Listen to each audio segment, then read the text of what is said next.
So fear of intimacy or social interaction is an often subconscious fear of closeness that frequently affects people's personal relationship.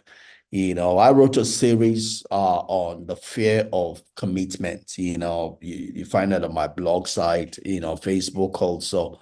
So I was talking about the enemies of marriage years ago, but as much as we need to be vulnerable to have the right relationships in our life, our passage of life has probably done us bad. When we all come into this life, we're coming dependent and we're looking for attachment. We're looking for something to, just like I said when I was in depression, we're looking for something to touch, some support system. We're very dependent. We're very naked when we come into this world, and God provides for us parents to give us that initial support, but not our parents are not necessarily perfect, or authority figures in our life are not necessarily perfect.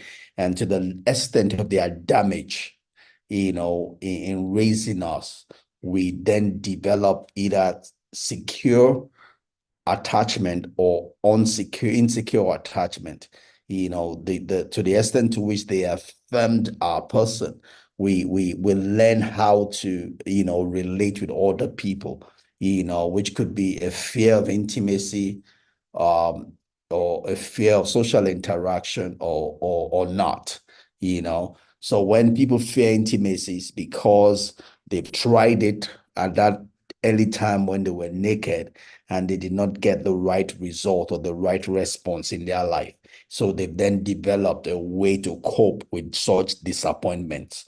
They've learned the wrong they've seen the wrong response when they were naked, and they thought as prepare for it for every other time in their life thereafter. And that's what some of it, that's a childhood. Some for some people it happens when they're much older, but as a result of an incident in people's life, people tend to then have a fear of intimacy, or fear of social interaction, or fear of commitment, or fear of relationship, and that affects the way they relate with everybody. You know, the fear of intimacy or social interaction, is a natural thing. It's a protective tendency. It's a part of our humanness, frailty, brokenness, and limitedness. It is one that finds its place and rests in our lower nature, in our brokenness. Is where this fear resides. Uh, Ellen Bolton would say, to be good at love means that we have the capacity to reveal our hurt, our desire, our tenderness. It just means that we be naked. Just like I said, when we first come into this world, we come in naked, you know, but the response we get, to our nakedness can mar us for life.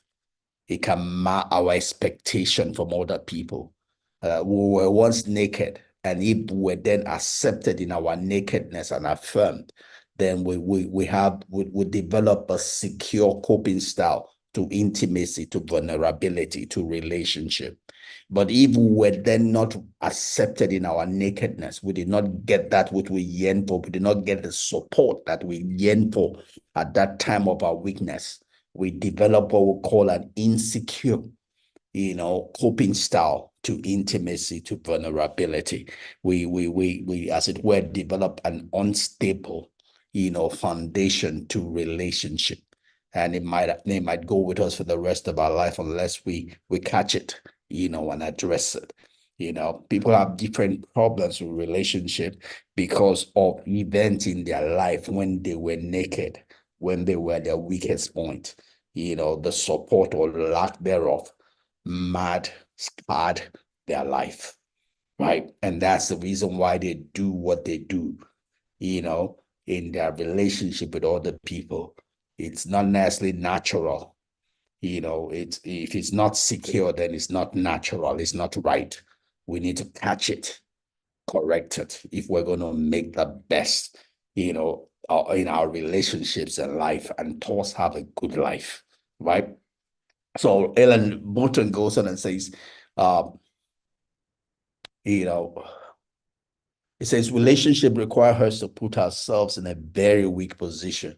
When I'm relating with people, I'm bearing my heart. I'm letting my nerves be out there. If I don't know you, you can't step on my nerves. If I don't seek to relate with you, you can hurt me. The people that can hurt you are the people you seek to relate with, because then your heart is bare, your nerves are bare. They can step on it or they can treasure it, right? You can't relate unless you're vulnerable. But being vulnerable has that risk that you're putting your heart or giving your heart to someone that can hurt it, right? So but not everybody would do that. If they've had a bad experience before, then you're more careful, being naked, you know, and that can limit your relationships, right? Bolton goes and says that uh uh well, as we require that, we expect that also to be from the person we're trying to relate with, right? So, but not everybody is able to do that. Not everybody is able to come to a relationship naked, and then that limits the relationship. And to the extent to which someone is vulnerable in a relationship is the extent to which you can be intimate with that person. You cannot be intimate with someone that is not naked, right? Because don't forget, intimacy is to make known. We shared that last week. Intimacy is to make known, meaning that you are in a position where you can be loved, you can be seen, and you can be heard. And you are also, the other person then also has to be in the same position where that person can be seen, can be heard, and both can be loved, right? It takes two to tango, right? But not everybody is able to come naked, into a relationship because of the way in which they've been scarred, the way they've been broken, the way in which they've been mad, and based on events in their life, and therefore they might be in an insecure, a foundation to relationship or to intimacy, and those are limited, right? John Eldridge, I love, said the reason there are so many struggling women is because there are so many wounded girls. Same thing is true for men. The reason why there are so many struggling men is because there are so many wounded boys, right?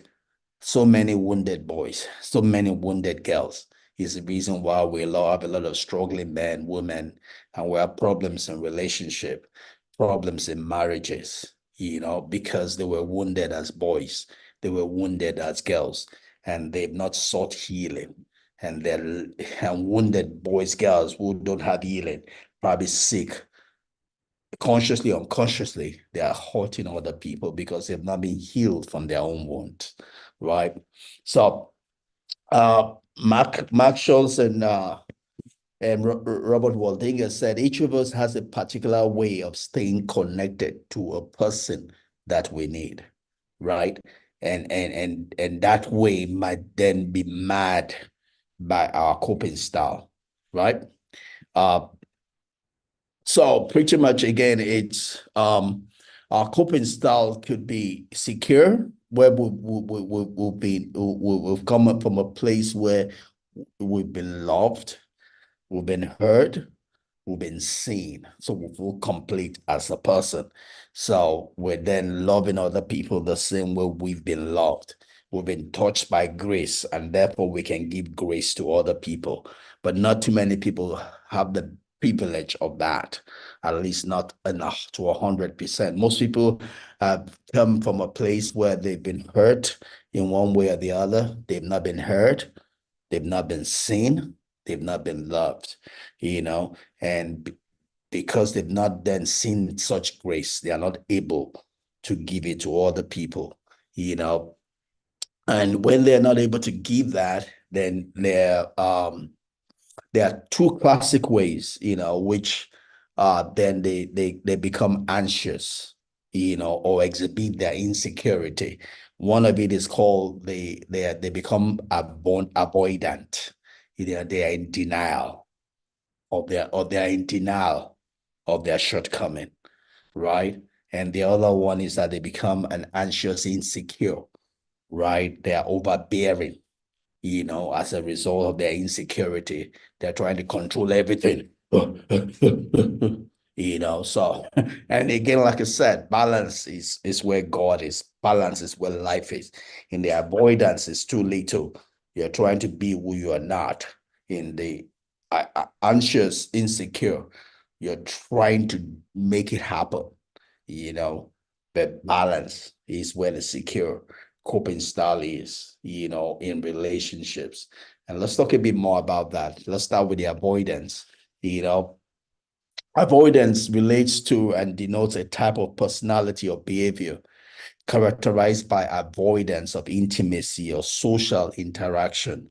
They're trying to avoid, being naked. They're trying to avoid being seen, being heard, being loved, even though they want it, but they've come from a hurt in life where when they sought it, they didn't get it. So therefore, they are assuming that every other person would be like that, and they don't want to be hurt again, where they are seeking it, but they won't get it. I'm funny enough, I've had such people in my life. Even my wife is probably a bit scarred in that wise. Uh, and it's good to know. It's good to know, and so that then you're then able to relate her right, with such people. Um, I remember one time I went to visit a friend of mine, and funny enough, another friend had been there to visit her, and he had come there to propose to her actually, but the response he got made him pretty bitter, as he was expressing to me how bitter he was, with that person, and it all come from that person not, you know, knowing how it was. There's a there's a way to say no. There's a respectable way to say no. There's a wrong way to say no. There's a right way to say no. Yes, even if you're not going to say yes to a person, there's a way you say it, and that person will respect you for life. There's another way you say it, that person will hate you, detest you for life. That was how that brother felt that day. He felt hurt. However, it was given back to him. He felt really bitter, you know. But the lady that probably did that is a beautiful, lovely lady. She, she probably was just under the spell of her own insecurity. She was insecure in the avoidance. She was avoiding relationships. She was avoiding bearing her heart. She was running from her own demons, you know, and which had nothing to do with the brother that came to propose. He was just a victim of a scenario. And we'll probably look at more examples here as we go here. Says such people that they engage in behavior that avoid or disengage from specific situations or difficult feelings, so they're running away from, they're running away from, and so let's look at a bit more example of people that are avoidant, their coping styles with intimacy, with vulnerability is to avoid it, so they avoid emotional closeness in relationship. In a relationship, they do everything in such a way not to be close or to emotionally to the other person, uh they give and I have an example in my heart, but I have to be careful, so I don't want to sound like I'm bringing anybody down, but if you have anybody in your life that's always running away from being close or you know, being more intimate, it's because that person's coping style, that person been hurt before, that person has opened his or her heart before and did not get what he or she was looking for. So therefore, that person is running away from being hurt again, you know. Such people suppress or downplay emotions, right? And you know, life has no guarantees. Life has no guarantees. These people are thinking life has guarantee. If you want something, you go for it. If you want something, you go for it. Right? Doing extra effort to keep yourself from being hurt would only keep yourself forever hurt. Right?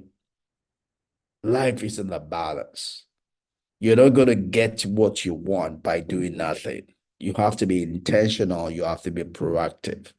You've been hurt before, so are you then going to stop looking for what you want? You've been hurt before. You might be hurt again. So what? If it doesn't kill you, go again. You know, I've lost severally in trying to do business or investing. You know, doesn't stop me from investing. You learn the lesson and do again. You learn the lesson and do it better again. You learn the lesson and do it better again. I have a friend, still not married, and I think it's not being able to address some of these issues in that person's life. I mean, in Christianity, we attribute a lot of things to demons, which are not demons. They're just mere psychology, men mind game, men maturity thing. If you're matured enough, you will go beyond that, you know. But due to our ignorance, everything is prayer, everything is demon, everything is casting this or that. They're just simple things that we can do and grow up, and our lives will be better. Our lives will be better than it is. So when someone is suppressing and downplaying emotions, you're not going to get into an intimate relationship. Someone might love you, but you might be driving the person away from you, right? So if you see that in your life, you need to um, don't be at peace with it. Begin to learn how to do otherwise. How to open your heart to be loved. Obviously, again, when I say all of this, I'm saying this in the balance. You still need to keep your functional boundaries, in doing that. It's not as if you're going to open your heart to every Tom, Dick, and Harry.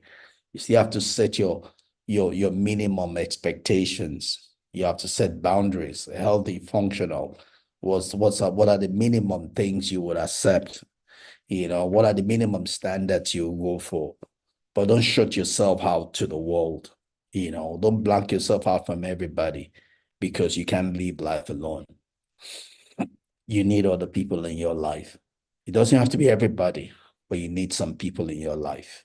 You need some people in your holiest of all. You need some people in your holy place. Every other person can stay in the outer court, right? So when you see people that feel as though their partners are being clingy when they simply want to get emotionally close, then they have issues in their life. You know, it's because they're running away. It's a trust issue. It's like I've been here before and someone has broken my heart. I don't want to be hurt again. I don't want to be hurt again. I don't want to be hurt again. And that just makes me remember the woman the is this a I think it's a Zarophinian. Is it Zarephath, the woman at Zarephath that Elijah, I believe that was Elijah. Elijah was it Elijah? I think it was Elisha was always going in, whenever he goes to pray. And the woman made room for him, to come and sleep each time he goes there to that city. And when Elisha wanted to bless her, what she said was, it was telling her that she will have a son, same time the year after. And she just spoke that, man of God, don't deceive me, you know, just showing a place where she's been hurt before. So she's expected such from God, or some prophet said it and it did not happen. It was a place of a hurt. It was a place of a hurt. It was a place of a no-go. No wonder when the prophet asked, what would you have me do? She said nothing until it was found out she didn't have a child. She had given up in that area of life. Maybe you're there, you're giving up on relationship also, that someone's going to ever love you. Someone's ever going to see you. Someone's ever going to hear you. Someone's ever going to look in your direction. Maybe today's your deliverance day. Maybe today is the day to open your heart again. Maybe today is the day to believe again. Obviously, it's not to every Tom, Dick, and Harry, but there's someone out there for you, someone that wants to love you, someone that wants to see you, someone that wants to hear you, someone that wants to love you. But you have to open your heart to let the person. It's up to you. God's not going to do that for you. Just praying won't do that for you. You got to begin to treasure yourself. You need to know that you are worthy of love. You're worthy of love. You've got something that someone needs. You got to believe in yourself. Stop running away from love. Stop running away from being vulnerable. Stop running away from being intimate, because you're not going to get the best of life as long as you keep running. Right?